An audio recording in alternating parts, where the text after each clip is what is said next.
Welcome to the Josh Bolton Show, where we dive into interesting and inspiring conversations. And now, your host, Josh Bolton. Welcome, everybody. Today we have Michael S. Seaver. I hope I said that correctly. He'll correct me later, though, if I did. Wonderful guy. We've been chatting before I hit the record button. He's just awesome. Tell us about yourself, Michael. Yeah. Thank you, Josh. And thank you for your time today. And for everybody who's listening, thank you. So, I am an executive coach. I'm a leadership consultant. I am a public speaker. I'm an author. I have my own podcast. I haven't devoted quite as much time to that lately as other things. I lead something called the You and I Know Circle. And so my career in my life has definitely expanded and broadened in the last 10 years since I began being a coach. And so I was raised in a really small town in West Michigan. In 2003, I left Michigan and I came to the state of Arizona where I live currently. And I worked in the hospitality industry for a few years. And then in 2008, when the economy wasn't doing so well, I decided to go back to school, to the Thunderbird School of Global Management. And as I was getting my MBA, that's where I uncovered that I really desired to be a coach, or really wanted to help people. And so as a second year MBA student, I was allowed to coach first year MBA students. And I realized just how much I really loved that. And so after finishing the MBA, I took a job at a very large healthcare system where there's a little bit of coaching involved, but not too much. It was mainly running system programs. Mm-hmm. And I got pretty frustrated with that after a couple of years. So in October 2011, I actually started my coaching practice as we know it today. But at the very beginning of any business, right, it takes a little while to ramp up. But as you and I were just talking about a second ago, Josh, before we hit record, they're just little things that you got to do to kind of start your business off right. So I taught classes at a local university. I went to work at another university to coach master's degree students. And so thankfully, at the beginning of 2015, I was actually able to start working in my own business full time. And so what started out as a resume writing and a cover letter writing and an interview help or a LinkedIn support business matriculated into me understanding how to facilitate communications, right? So I do a lot of trainings around communications. And then I got into personal branding, which I hope we can talk about a little bit. And how do you define what your brand is and how do you live that? And then I got into executive coaching, which I still do a bit of, but not quite as much. And I spent the last couple of years in this kind of coaching and consulting practice, really heavily focused in on changing organizational culture and really thinking about what are those things that you have to put in place to make sure that people are engaged and happy and productive. And so, the beginning part of this year, the beginning part of 2021, I published a book called I Know, which has been a really big blessing in my life because it kind of talks through the things that I coach on a regular basis. And so for the last 10 years, I have absolutely loved being a coach, Josh, and it's had lots of iterations about how it's kind of worked itself out. But I think that it's the right time for all of us to kind of enter into the gig economy and do the things that we're really passionate about. So hopefully there's some things that you and I talk about in the next hour that do that. Oh, absolutely. The one thing the audience won't see is your awesome painting in the back. I am literally just the eyes are perfect. So Josh, thank you for that. It's, I think there's probably some stuff on my Instagram page where you can see the painting. It's called Parallels. And there's a pretty big lion's head and kind of mane, and the eyes match mine and the cheekbones match mine. And I have a beard. So the beard on the lion kind of matches mine, and my hair is getting a little bit longer and the lion's hair kind of matches my hair. So I'm glad that I have this lion spirit animal, if you will. With feathers in its hair too. I don't know what it is, Josh, but I keep, when I'm traveling, going around, kind of pre-pandemic, I used to travel quite a bit for public presentations. And I would be walking into a hotel or walking into a resort, wherever I was doing the presentation. And I'm not sure why, but I would find feathers on the ground in my path a lot. And so that's why I asked the artist to put the feathers inside the painting. It's just that there were all these little feathers that I think had specific meaning that I kept coming across in my journey. I was like, okay, there's something there. I need to pay more attention to that. Yeah, no, that is very key. If we're going to get on the spiritual level, it's like a messenger or kind of like a hint. Yeah, very much so. And that comes to us in a lot of different ways, right? Sometimes it's feathers. Sometimes for me, I see pennies as I'm walking around. I see patterns in numbers. And so sometimes, you just see those things. And yeah, if you can be calm enough to be able to notice the hint, then you know what action to take next. Absolutely. Yeah, I noticed the penny thing. When I know I'm on the right path is when I find more pennies on the ground. Exactly. It's just one of those, I sit there and I'm like, oh, there's about 30 pennies in the ground. I must be doing something correctly. I read somewhere online, and I can't confirm this to be true, but I think there's some truth to it, is that when you see pennies recurrently on the ground in front of you, it's kind of like you have angels or you have these spirit guides that are guiding you towards this next version of yourself. And so, Josh, I think it's wonderful that you get to not only do the things that you do during the day, but you've also interviewed hundreds of people and now are helping them tell their story. And then it's bettering you. And now you're helping more and more people. I think that it's this awesome cycle that you've kind of started and gone down. So good for you. Yeah. How I tell a lot of my guests is I get to pick your brain freely for an hour. You get to prove your trust authority in what we're ever talking about. And the audience gets the benefit of listening to it. It's just at the win-win and win deal. It totally is. That's a great way to look at it. So tell me about your journey from the teacher to being a coach. How did you transition that? Yeah, you know what? It kind of comes back to I'm actually a really big introvert, right? And I'm very task oriented. Okay. And so having to be on stage, teaching and being in front of large groups, back in 2014, 15, 16, when I was really starting to think about how could I do my business on my own, I had to become a teacher in 2012, 2013 to teach myself how to speak publicly because I didn't have the confidence to do it. So I did it. I forced myself to do it for a couple of years. But then my business was to the point where I didn't necessarily have to coach so much for the organizations I was working for. My business as it stands today, the revenue of it was roughly equal to the amount of money that I was making working for the local universities. So I just decided to stop doing that full-time work. And I just started to focus in on my own business. And I think that was a really fun but difficult transition because I was able to have this very stable base of clients per se, right? The students inside the classes or the master's degree program students that were given to me for me to coach them. And then all of a sudden I had to be all of the marketing and all of the sales and all of the delivery myself at the beginning of 2015.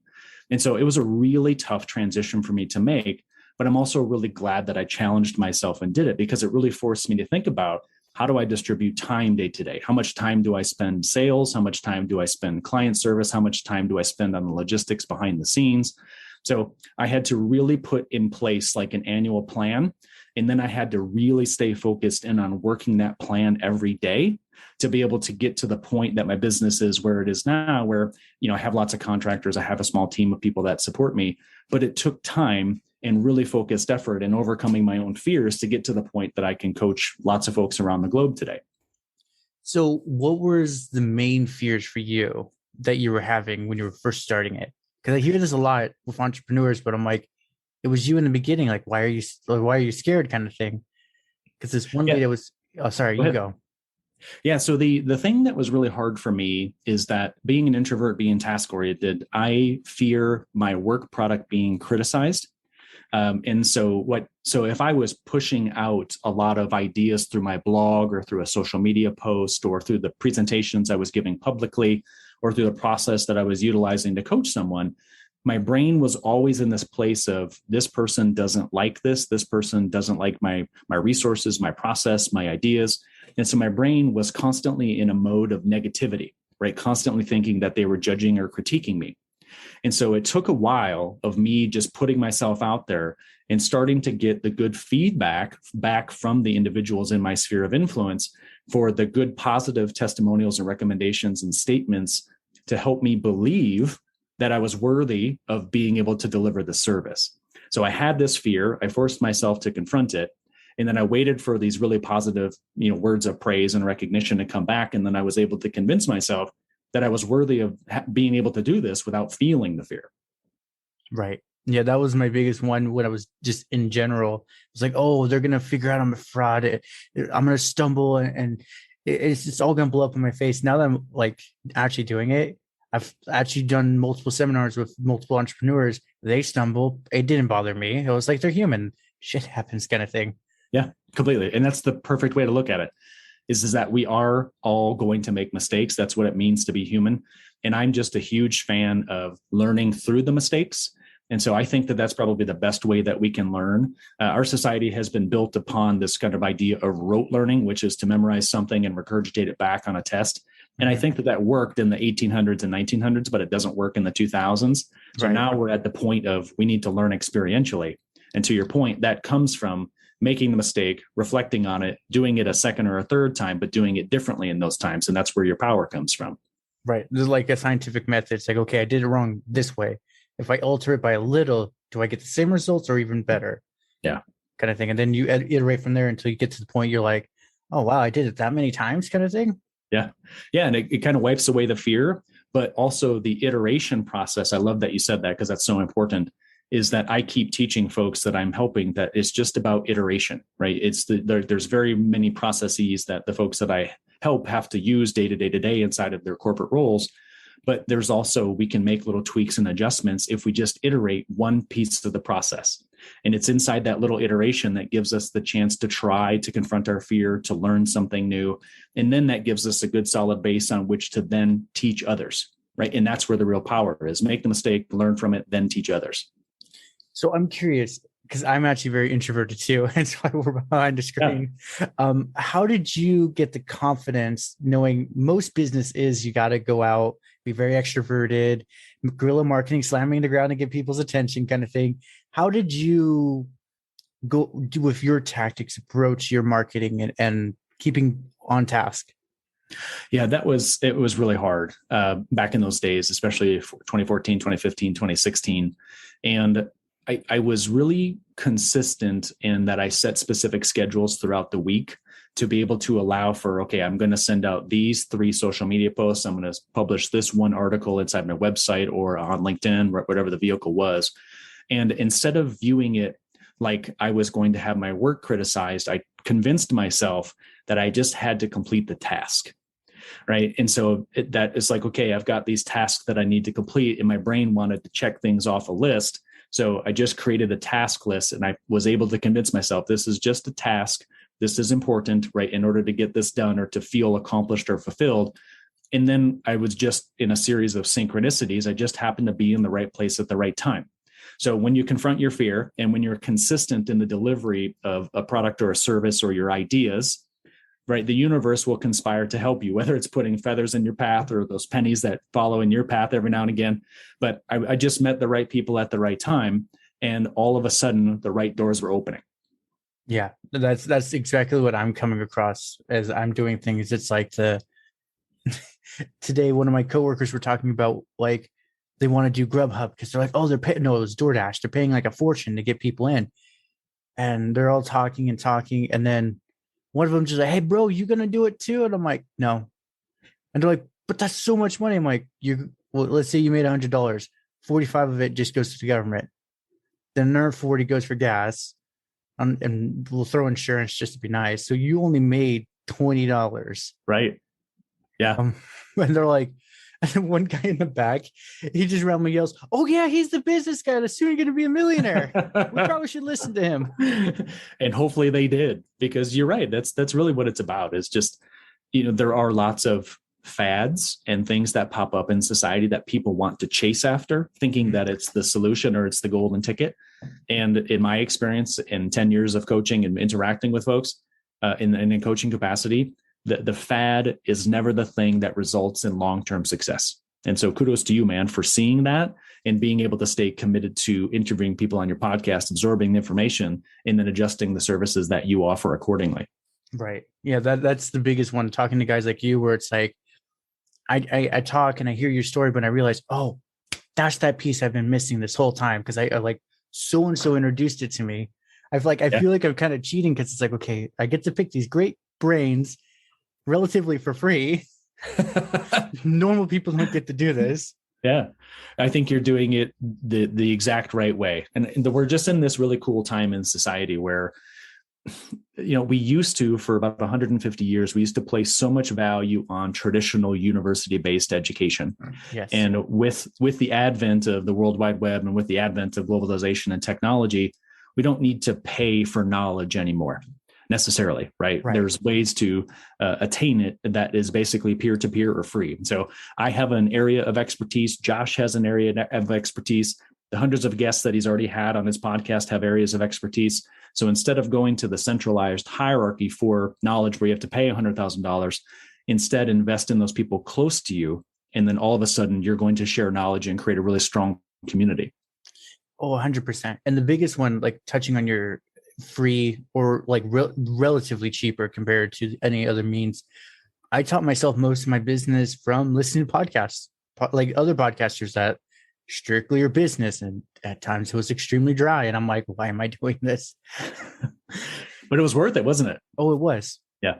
They were giving thousands of dollars worth of knowledge away just to listen to their one ad that might make a buck off of. Yeah.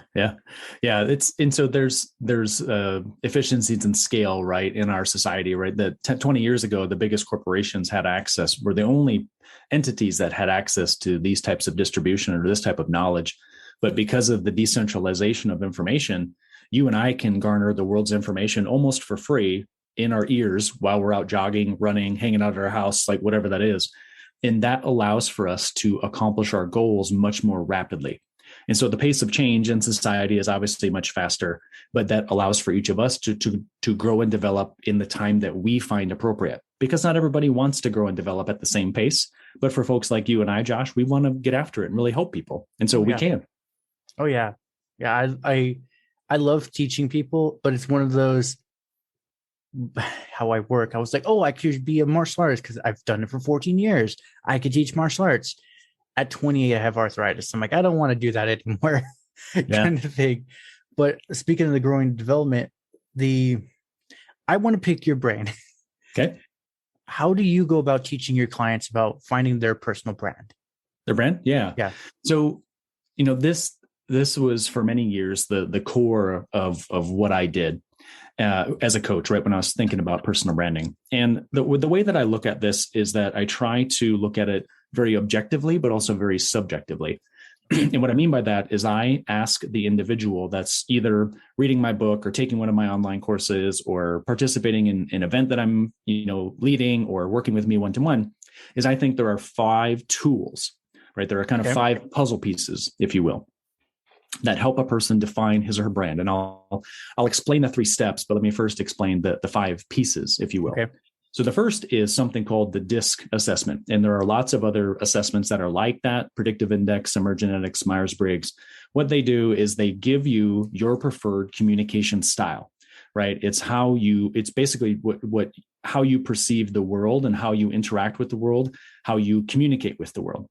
So number 1 is very much about, how do you prefer to communicate with the world? Are you an introvert? Are you an extrovert? Are you people-oriented? Are you task-oriented? What are all those things? Because each of those respective styles has different fears, default emotions under stress, ways that we recharge our batteries, right? Different types of body language, different types of stress response. So number 1 is a DISC or some sort of communications assessment. Number 2 is an assessment I'm certified to use. It's called the 12 driving forces. But what it tells us is of kind of the 12 core human motivators, which are our top 4, right? So this is kind of like why we do what we do. It's the unobservable things that we're drawn to. So you're not necessarily going to see it overtly, but it's this unobservable why we do what we do. Okay, so that's number 2. Number 3 is core values. And so I use an online assessment called the Peak Values Online Activity. And what it does is it's an online activity that takes you from 55 core human values, and you go through a multi-step process to whittle those core values down to your top 6. So many people do it online, but they also have a card deck. If you wanted to buy the card deck and do it in person, you could. But number 3 is definitely understanding your core values, which to me is about the lessons that you've learned over time, right? What are those things that really do matter to you? And so the lessons we learn over time, what do we value, and how are we going to distribute a larger percentage of our time to those things? So the 4th thing is a 10-point Q&A that I designed. And this is a little bit more of the subjective piece, because what it does is it helps you to look at your past and some of the lessons that you learned. It helps you to look at some of the challenges you've overcome. It helps you look at some of the ways that you want to uplift others or help others, or who are those groups of people that you would genuinely like to help, right? So it's doing a little bit more of a subjective dive into the various patterns from your own life. And in the 5th area, kind of the 5th tool, is what I would refer to as your authority, right? Your strengths. What are those things that you're great at? What's your unique value proposition? So what I do after I collect those 5 tools or puzzle pieces or data pieces about a person is that I sit down, or I ask the client to sit down and find the patterns or the commonality across them all, right? So I'm a bit of a data dork, right? Because I'm an introvert, so I like data. Same for you, Josh. So And so when you think about looking across these data pieces about your own life, there are going to be patterns. And it's inside the patterns, that's where the power is. So I try to find 6, 7, or 8 themes or patterns across these data sets. So then with those patterns, I do 3 things, right? I help them write their personal mission statement, which is a 1-sentence statement. I exist to fill in the blank, right? And so that's a really important piece because it helps them to come back to the basics of, what am I doing on earth this time? Why am I here? But it's based upon those 5 data sets. It's based upon kind of the themes that exist inside of those data sets. So the first thing we do is we write a personal mission statement. But then the second thing that we do is we really look at those core values, those top 5 or 6 core values, and we do an assessment of what percentage of the day are they living those core values, right? Because the more they get to live them, the happier they're going to be, right? So that helps us get a little bit of information about what we're going to do with it.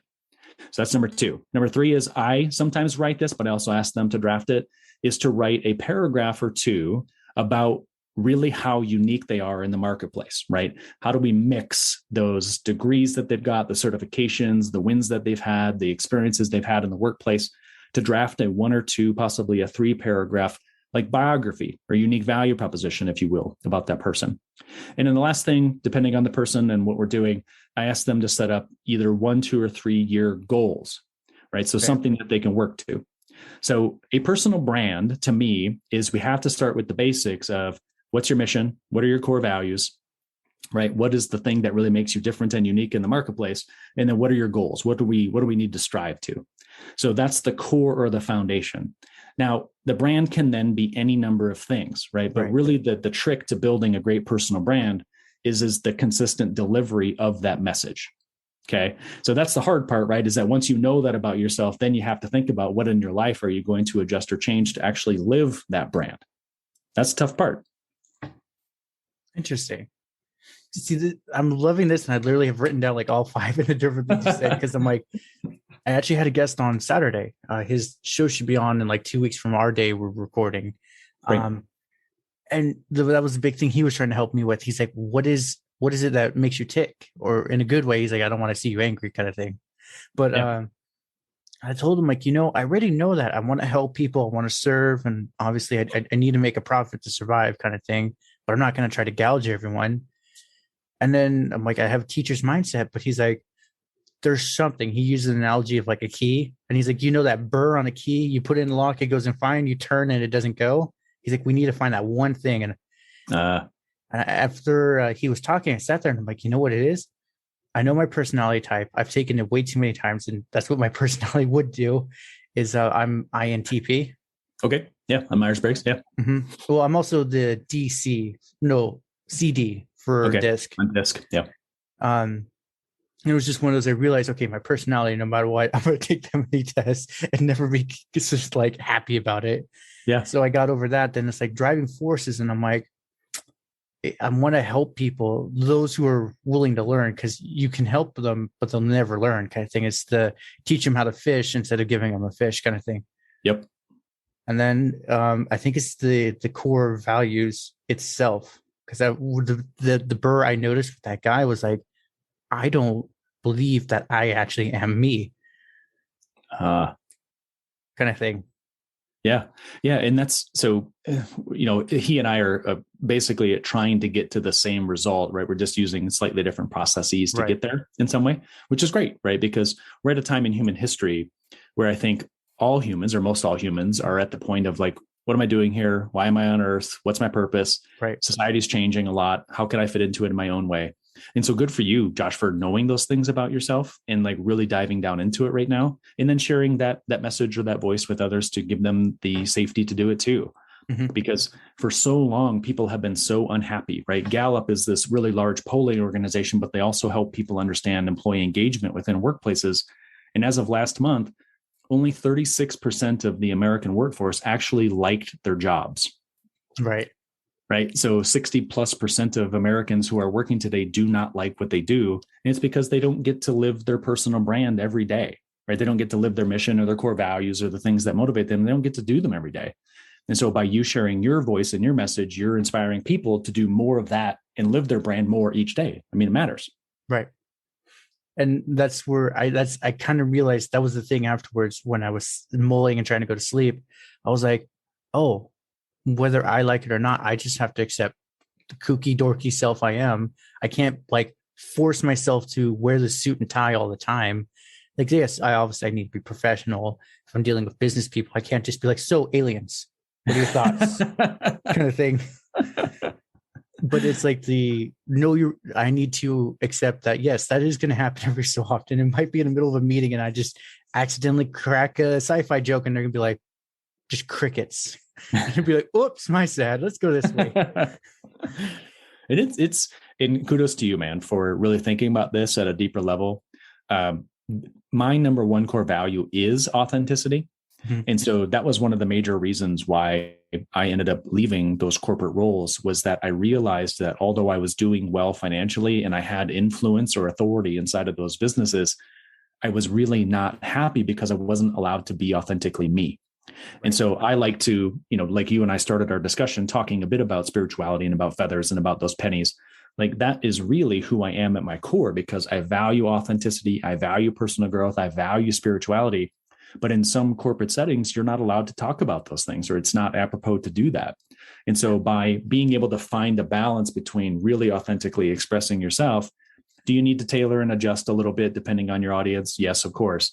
But in those other situations where you're with friends, or you're out in public, I just really encourage you to be you, because that is going to inspire so many more people to come to you than you can really imagine right now. And that's kind of what I was just, especially listening to you, I was just like, I just need to accept me, because I'm like, it was Saturday and we're Tuesday already. Yes.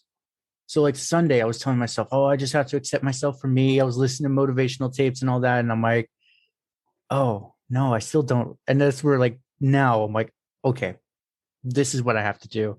I have to talk about the things sometimes I don't like to talk about. Yeah. Yeah. And that's okay. I have a cat. She's about 10 and a half years old, and I can walk her on a leash. Nice. That's very rare for cats. That's exactly the point, right? Is that, it's when I first was able to teach her how to do it, or to get her to the point that she felt safe or comfortable to do it, it felt weird for me to do it, number one, because I thought that people around the community I was living in were going to judge me. But then as I started to realize that they liked it, they thought it was fun, they came up and introduced themselves, I made new friendships out of it, I realized that me being authentically me and taking her for walks on a leash was actually creating like a different vibe or atmosphere right around me. And I just want to encourage you to do the same, Josh. Is like, if there's that little thing that you initially think is quirky, it's not, right? Because there are others around you who will genuinely like that same thing too. And so now there's a lot of folks on Instagram that I follow, and or they follow me, and we share videos of each other walking our cats on leashes, and it's fun. That's awesome. So where my fish tank is, the others won't see it. I used to have a bearded dragon set up. Okay. And bearded dragons are like literally just reptile puppies. Yep. Essentially. So I would put them on my shoulder and go to a local coffee shop. And because it's a reptile, I just threw my jacket over to keep them warm. Yeah. And one of those, it decided to crawl and it popped its head out over here. And the barista was like handing me the coffee and she dropped like, what the heck? I'm like, oh, sorry. He is literally not going to do anything. He's just curious about the sound. She just like poured me another cup, was looking at it, reached over, like touched it, and she's like, that's so cool. No one does that anymore. Yeah. I'm like, that's a perfect example.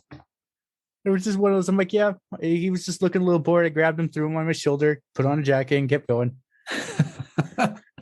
I think that's a great example. So, for me, walking the cat on leash, for you taking the pet lizard out into the public, perfect examples about how, there are going to be certain people in society who are pretty stuck in the old mindsets and the old ways of being, or only thinking that we should walk dogs on a leash per se, right?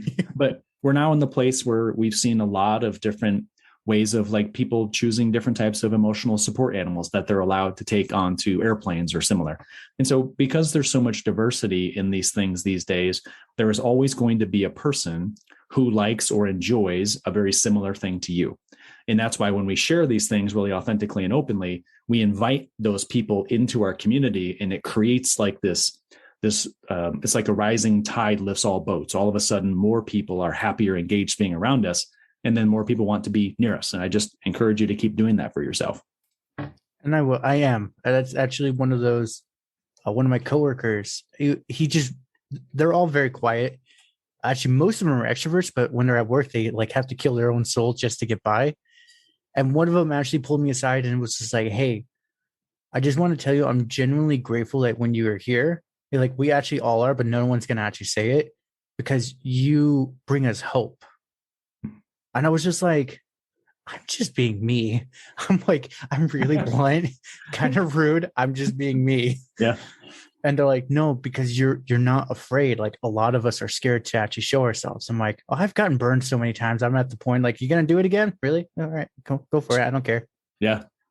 Yeah. That's a tremendous compliment for them to share. And kudos to you for being as willing to share yourself openly, authentic as possible, because those little comments are the fuel that keep you going longer term. In society, there's a lot of polarization. There's a lot of opinions on both sides of the aisle or whatever's happening in society. And I honor and respect that those things exist. But the thing that we really want to stay focused on as we're matriculating through our own changes is those little comments, those little things that people say to say, hey, I admire what it is that you're doing. I feel hope as a result of watching what you're doing. I'm not yet full of the courage or the clarity to do that for myself yet, but soon I will be. And it's because people like Josh keep going that they then eventually feel safe to do so. And that's actually kind of what they just he was saying, because he was really into Bitcoin trading and that, and I kind of looked at it and it was just, I guess that was the pivoting moment when he realized I should really focus on Josh and help like listen to what he says, because he bought in some really bad coin. He bought in and I told him like, hey, something's wrong with the chart. Like, I'm just going to tell you now from my knowledge of my weird technical analysis information I've done, something's wrong. It's going to bust on you. Sell it while you can. He sold it the next day. If he didn't sell, he calculated he would have lost $4,000. Wow. So you could feel it, you could sense it, and you helped him, man. That's great. Yeah. And which is like, I'm learning charts, and that's where I'm like, I was going to be a trader. And now I'm like, yeah, that's so much emotion. I can't do it. But, and that's where he pretty much said, like, that was the moment I realized I needed to listen to what you say. He's like, yes, we were listening, but we weren't. But he's like, that was I'm like, yeah, because I directly helped it to you. It takes people a different amount of time to get to that climactic moment for themselves. And what I've experienced I've been leading teams of people for 25 years, but I've been really coaching in an executive kind of context or life coaching or career coaching for 10. But what I mean is that when you think about all of the different people that I've seen, and even for yourself and all the people you've seen, Josh, is that there are just patterns in human behavior. And when it comes down to it, when a person hits that climactic point, sometimes it has to do with money. Sometimes it has to do with some sort of career adjustment or change, like they lose a job or start a different job. Normally, the real deep learning comes from the possible loss or the actual loss of something. Mm-hmm. Right. And so he was on the precipice of losing quite a bit of money. It sounds like $4,000. And because you stepped in and helped him, he is now in a place of gratitude for you, but also a different level of awareness to say, all right, Josh is on to something here. I need to spend more time interacting with him and learning from him, because Josh is already learning from hundreds of other people around the world in his podcast. So let's engage more, right? Which I think is great. So good for you. And it's super funny. Like one coworker, he listens to it, and when he does hear this, and he's gonna like probably laugh out loud or tell me in person, but he listens. But from what I can gather, the others don't. And even the one coworker who listens, he's like, dude, you got some good guests on, like celebrities in their own rights in their arena. And he's like these guys could be using all this great information. I'm like, and it's free. Literally, I'm not even running ads, but I'm just doing it because like selfishly to get me going. Yeah. But then help everyone else along the way. Yeah. Yeah. And what I learned quite some time ago, and I learned this the hard way, so I'm going to pass this on to you and to all people listening, is that you only help the people who want the help. Oh, yeah. And maybe you've learned that already in your own way, Josh. It took me a while to do it. Like I was offering services for free, or I would say yes to projects I really wasn't capable of doing. And I realized I was getting very tired and very stressed and very anxious because I was doing things that weren't really in alignment with what it is that I was good at. But I also recognized is that they weren't taking the knowledge and then doing something meaningful in their life with it. And so that's when I had to slowly, over an extended period of time, start to back away from those people or those projects, but also realize is that I'm not meant to spend time with individuals who don't genuinely want the help.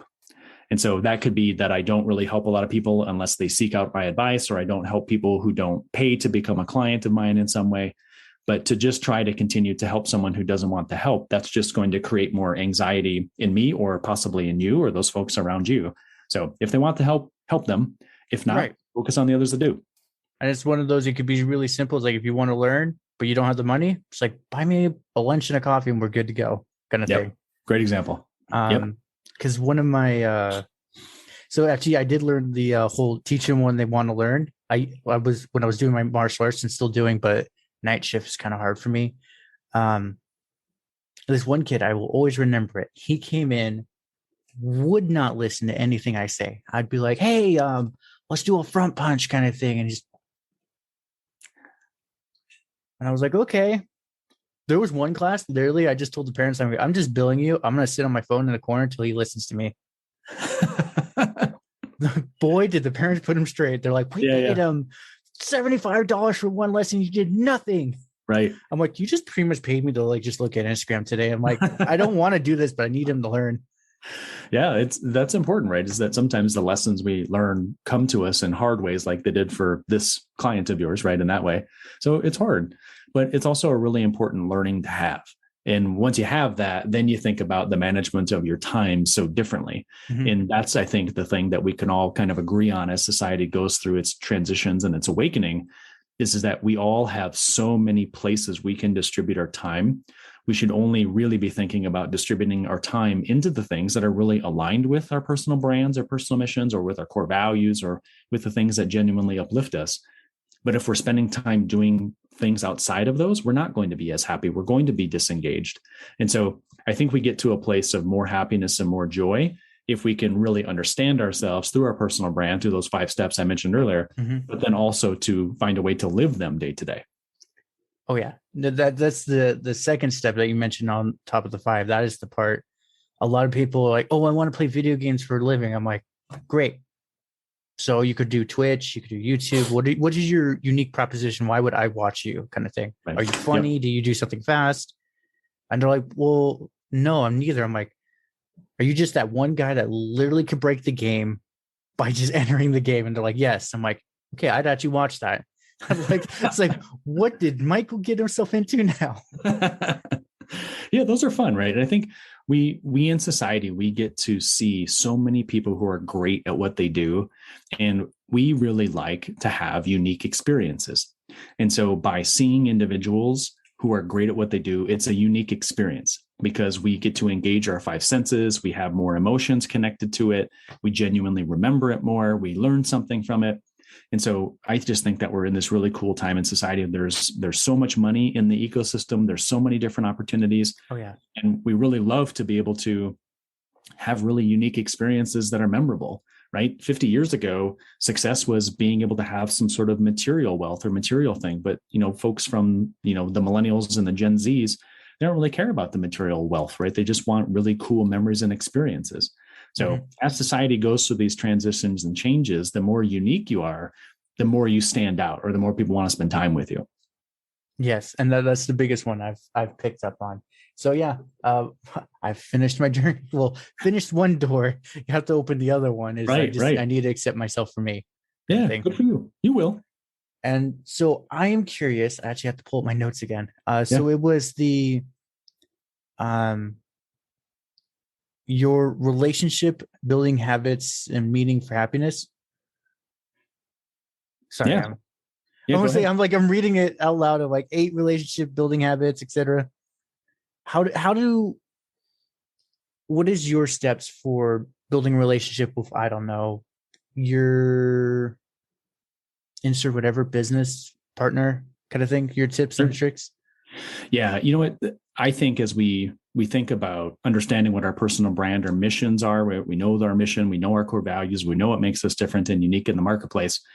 And the thing that's hardest for the people I interact with, whether they're clients or vendors or just people in the community, is that building long-term relationships is really challenging for people because they're distracted by so much, or maybe they have young kids at home, or maybe work has become stressful. There are many reasons why they don't build the relationships, but there are some pretty simple tactics or strategies that anybody can deploy. And I'll give you a few examples from this. And so I have on my YouTube channel, I have a 1 hour video that's about this topic. So if anybody wants to go to Michael S. Seaver on YouTube, they would see this.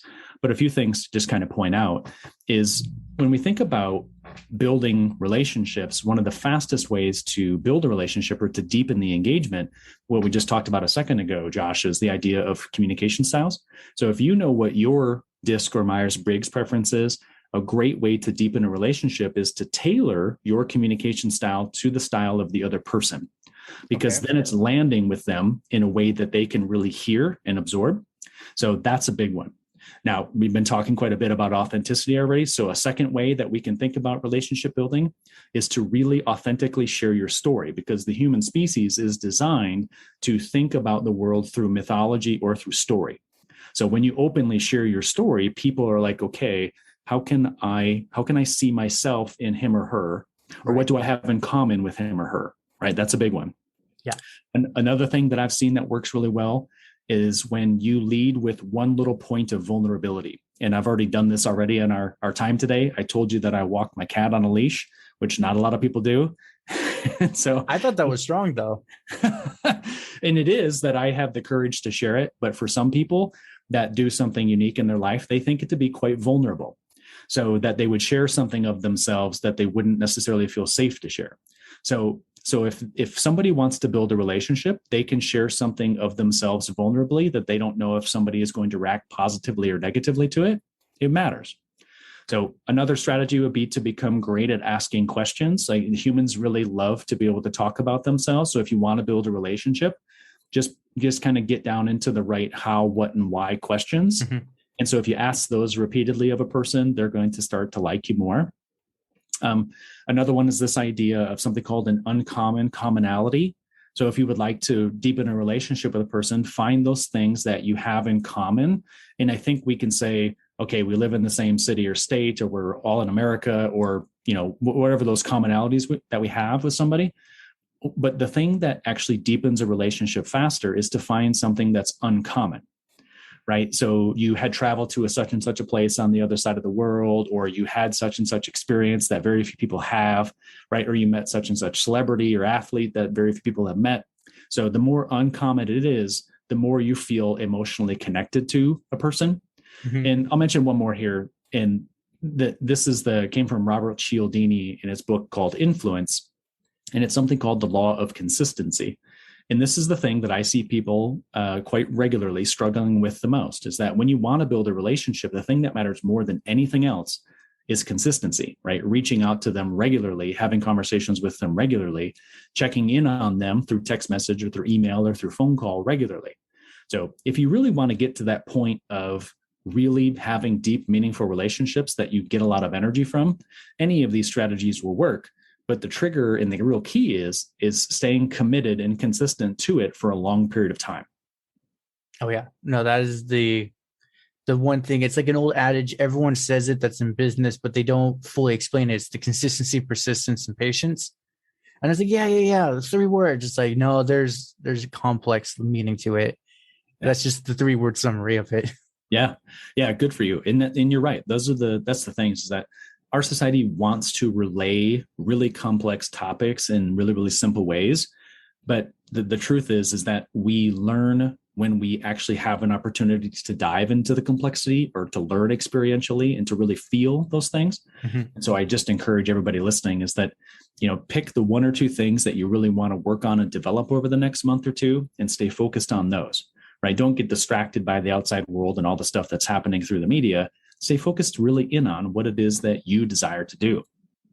100%. Actually, what's funny, touching on media, I've like outright cut off like Facebook, Instagram, TikTok. I've retrained my Google algorithm to like show me only money, like financial news. Yeah. And then randomly D&D stuff. That was the one thing. Like, people are like, what is the one thing you did as a kid? I'm like, I played Dungeons and Dragons. They're like, what? Wait, isn't that old school? I'm like, yeah, you get the paper and you get some dice and just use your head. Yeah. That's a really cool thing to like go back to in your childhood, right? For me, I worked so much in my family's landscaping and lawn maintenance business that I didn't have a lot of time for traditional kind of like fun activities. So the thing that I always remember from my childhood the most was playing golf. And so I was raised in a really small town, but in a farmhouse, quite a bit connected from town. And so having things like traditional things like a Nintendo or an Atari, those things didn't really happen for my sister and I until a little bit later. So we had to do things outside with our friends at that time. But it's like going back to those things that we really loved as kids or in our teenage years or in our early 20s, that really helps us today to remember the things that we value most. And so to your point, Josh, if you just turn off the mainstream media and their message or some of the things that you see through the algorithms on Facebook or Instagram, you can strip away the distraction and stay focused in on the things that actually give you the most joy. Oh yeah. And I've noticed that once I cut it off, it's like I've been able to get so much stuff done. I'm like, where have I been this whole time? Like, like the other day I started writing down like 1,000 words for just a story came to my mind. So I'm like, I better write this down while I can. And I just look back, I'm like, oh, if I was still using social media, I'd never get this done. I was like, just that easy. It's like, if I was still using social media, I'd never get this done.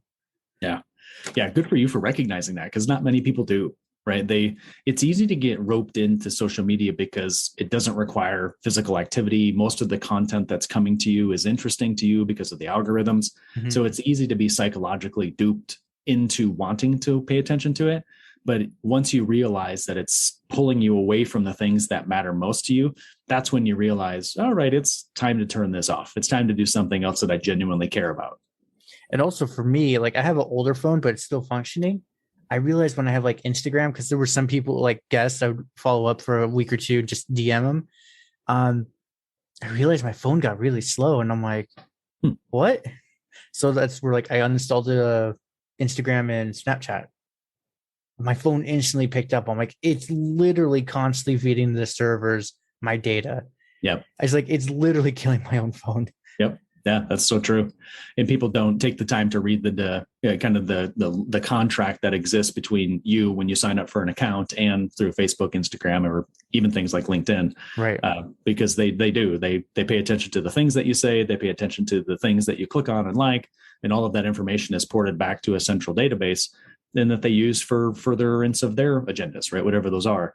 So it's great to be able to take those things away from your time and focus in on the things that you genuinely value, like learning through podcasts or spending time with friends, right? Whatever that is, that stuff really matters a lot in our society, especially with all the distractions. And especially with all the different events that are coming on, you realize your relationships are more important than the social media posts. Yeah. I think that's a great way to say it, is that with all the distractions, with all the events, with all the different places that we can invest time, it really does force us to go back to some of the things we talked about earlier in the podcast to really get clear about what it is we desire. And so the people that I see having the most success, and success for me is not material wealth or gain or anything like that. It's happiness. It's a long, happy, healthy life. That's success. Right. Those people are the ones who say no the most, right? And if they have 100 different things that they're invited to or can participate in any given week, and when they say no to 80 to 90 of those things, I can tell you that that person is going to be successful because they know what it is that they genuinely want to invest time in and what makes them happy, what makes them engaged, what makes them excited about the future. But for people who say yes to a lot of different things, it's going to be very draining. They're not going to be happy. They're going to be disengaged. They're going to then be filled with regret at some point later. So it's better to get clear on yourself now and then figure the rest out in the coming weeks. Your analogy of everyone saying yes and being drained and stressed out. My martial arts instructor, he's the one that taught me a lot of my marketing ability to talk to people. But when I was just teaching for free, I was just young, fresh out of high school kind of thing. I didn't have to worry about a job. And he went to a convention like every week. And I'm like, looking back, I'm like, marketing wise, that's genius. But I'm like, you're one man running a business. Yeah. And now you're going to another person's business to help run their business. Yep. And it was just one of those. That's a great way to say it. And it was just one of those. Recently, he's very stressed out and he's trying to lean back. But I jokingly told him, like, I've been with you 14 years. I'm like your weird, unofficially adopted kid. You're not allowed to leave. You can't leave. And he laughs. He's like, yeah, you're kind of like my weird white kid because he's Middle Eastern. Yeah. Big beard. And it's just super funny. I'm like, yeah, you're not allowed to leave, old man. We'll throw the match down in the corner. You sit on your wheelchair and you're just going to be like, wrong, wrong. But he's wise, isn't he? He is. Or learning more to be wise. But the thing I told him, because he's so stressed out because he has like 50 projects flying at any given time. I'm like, dude, you're stressed out. Like, you need just let a few drop, break, deal with the consequences later. But it's like, you're going to break. And you've told me this before. Don't take on more than you can chew. He's like, but I have to. I'm like, no, you don't. You also have told me you can delegate stuff too. And he's like, damn it, I taught you well. And good for you for holding them accountable, right? That is so key in today's society, is like, who do you surround yourself with? And when you have people around you that gift you energy, or they genuinely try to help you, or they hold you accountable to do the things you said you were going to do, that's how you know you really should be in a relationship with them longer term. But they also then help you accomplish the things that are most meaningful to you. And it could be that deeper spiritual meta level where in them helping you, it helped them fix themselves, kind of thing, which then it just keeps going and compounding from there. Yeah, exactly. Right. It's like the dominoes. As soon as the first one falls, the rest of them just fall. But it always feels like, to me, I went in my book, I talk about how whenever we're taught specific lessons, it's almost like we're climbing an upward spiral. Like, we're going to be confronted by that lesson, that learning at some point in the future, but it's just going to be more difficult, right? The lesson or the learning is just going to be harder. But the thing that is great about us is that we've gone through a series of circumstances to build our emotional resilience or strength, or our capacity to respond.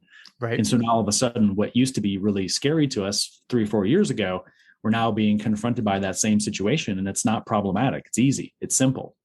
And so by starting those dominoes and starting the process of learning and having experiences, we build up a strength to be able to confront the things that we couldn't have before. 100%. Like, when you said your book, I'm like, okay, I'm going to pull up the internet, download it while I can, while he's still talking, but I'm back. And it really is. And it's sometimes the action, like we were talking about, whether it was before or during the recording, it's the smallest action that we perceive as insurmountable. It's like that. It was literally like nothing, not even a drop in a bucket, but that's usually the one that changes everything. Yeah. And it's hard to know, Josh, like which one that's going to be.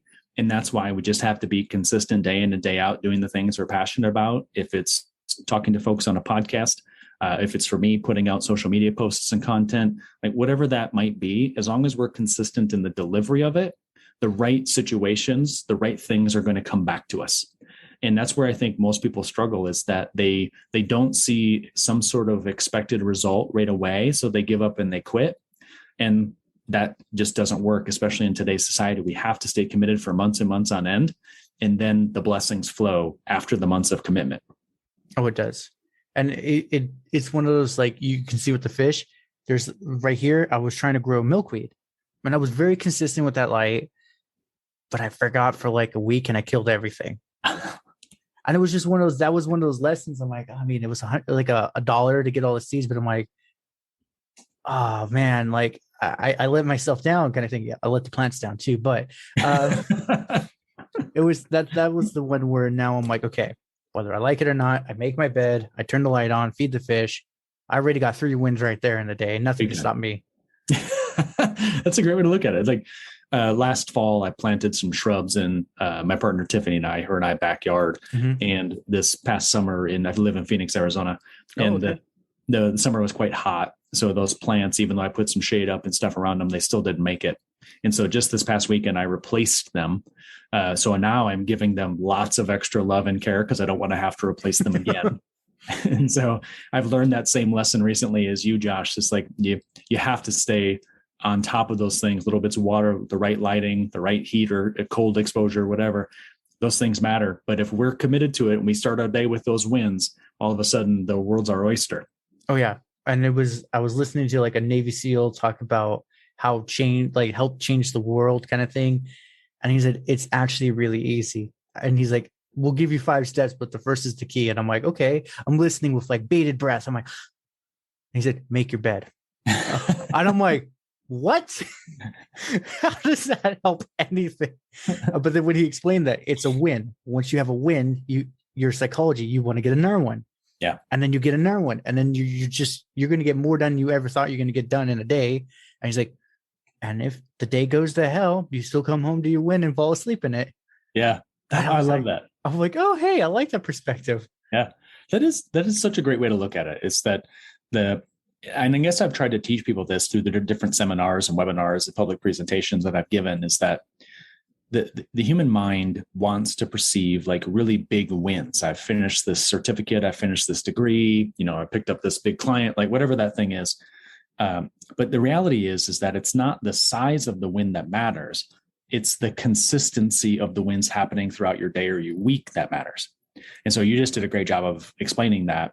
It's like, if you make the bed, if you take care of the fish, right? If you make sure that something goes well inside your home, then all of a sudden you can go about your day with a different level of confidence that you might not have had otherwise. Yeah, because like that week where I forgot to turn it on, I like reflecting back, hindsight is a blessing and a curse at times. I was like, oh, I was sluggish at work. Like I just was not having it. And then like now that I started this whole routine, I'm like getting everything done. And I jokingly have to tell my bosses, I'm like, well, I've done about 8 hours work in 4. So we got to figure out 2 more hours worth of stuff, and I'm out of ideas. And they're like, Josh, what did you do? You're going so fast. I'm like, I made my bed. I love your sense of humor. I think it's so good because it really does matter, especially like what I mentioned earlier. Like there's so many people in America who dislike their work. Now we're in this place of how do we create a fun atmosphere in which people can work? And so sometimes it's little jokes like that to just get them to smile, to look at the situation or the world just a little bit differently. So then they're like, all right. So you're building up like this cachet, right, of like who your personal brand is, Josh. And it's fun to listen to you talk about it because it's just an accumulation of a lot of small moments where you've made someone smile or you've helped someone save money or you've done something good for a client or a colleague. And it's just the accumulation of those things over time that really do define and build your brand. Interesting. I never looked at it that way. I was looking for the diploma, but I wasn't thinking about the steps to the diploma, like the trees of the forest. Yeah. I was looking for the forest, but I wasn't thinking about the actual tree. Yeah. Huh. Yeah. And I think that is quite common or normal. And that's really when we think about all of these things, is that it is nice to have the diploma and the certificate and the degrees and all this and that.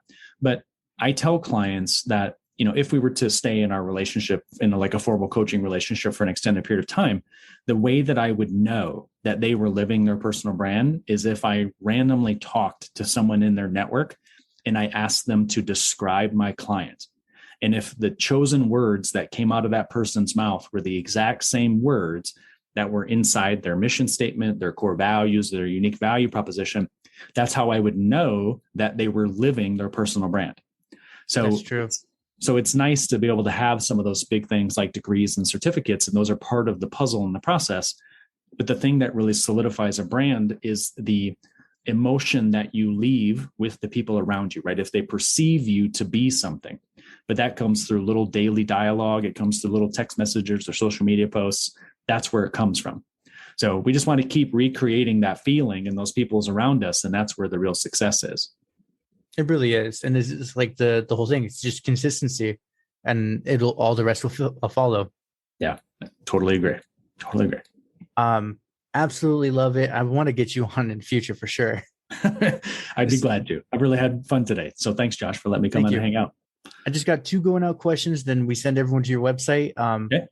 Other than work, what have you been doing to pass time during these lockdown times for like fun? For me, it has been either hiking, and that's a little bit hard in Arizona because it's so darn hot. Yes.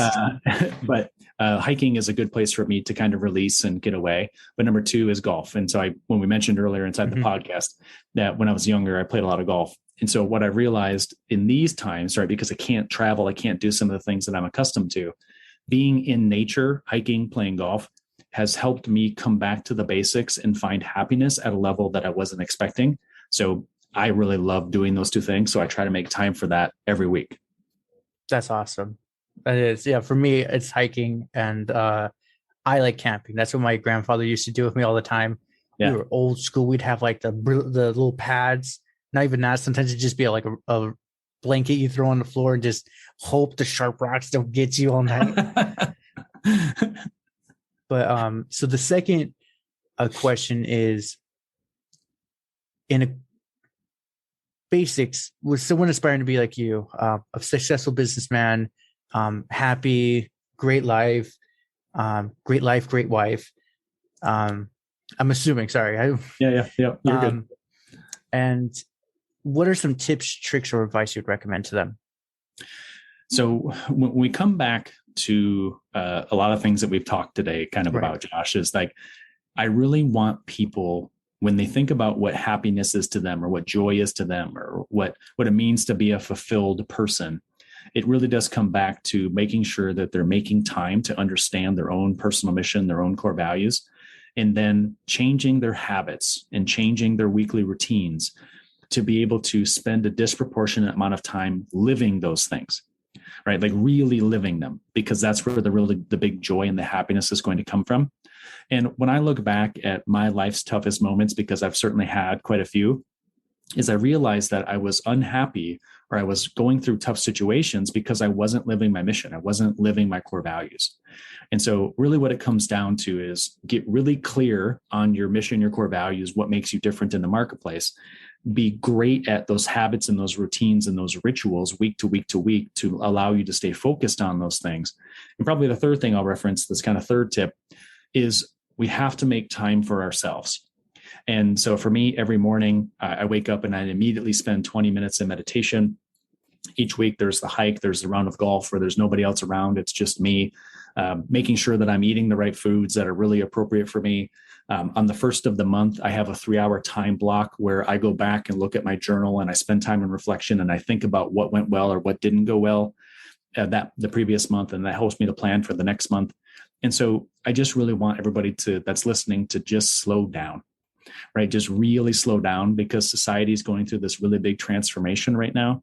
And the best thing that each of us could do is know ourselves better, adjust our schedule to focus on the things that we care about, and make more time for our own well-being. And whatever that is different for everybody listening, but just make more time for that, because society is going to change and we're going to have to evolve and adjust with it. But the safest way to do that is to make sure we're making time for ourselves. 100%. Couldn't say that. I could never have said that better. Then the all important, and I'm going to shoot you an automatic email for anything we referenced that you didn't say earlier. Where can everyone get you? Yeah. Contact you and be like, I need him now. I'd be happy to talk. If somebody's interested in my message or what I'm up to, it's michaelsseaver.com. So there's 2 S's there in the center because my middle name is Scott. So michaelsseaver.com. And there's links on there to social media that I'm involved in. There are 3 online courses. There's some podcast stuff. There's a lot of video material and content. There's a lot of media placements that I've been placed into. So, and there's even some downloads on one of the pages that if somebody just needs a little bit of guidance about choosing their next job or overcoming some sort of loss, there's material on there for that.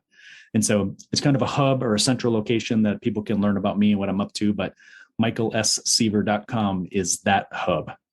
Wonderful. And I'll link that in the description. And anything else that we mentioned earlier that you didn't get, we couldn't get out in time. Yeah, absolute pleasure. I literally could have talked to you for another 2 hours. Yeah. So at some point soon, we'll do it again. We'll talk about something else. It'll be fun. So thank you, Josh, for having me. Thank you. I appreciate it. Yeah. Well, congratulations. You made it to the end. You're an awesome person. Not many make it here. So being the awesome person that you are, can you do me one more awesome favor? Can you rate and review this on whatever podcast services you're using? If you do it on Apple and you leave an actual written review, I have a thing on my website. I will take your written review and post it for all to see. Congratulations, you're permanently sealed on my site. Otherwise, I am trying to do YouTube more and live streaming.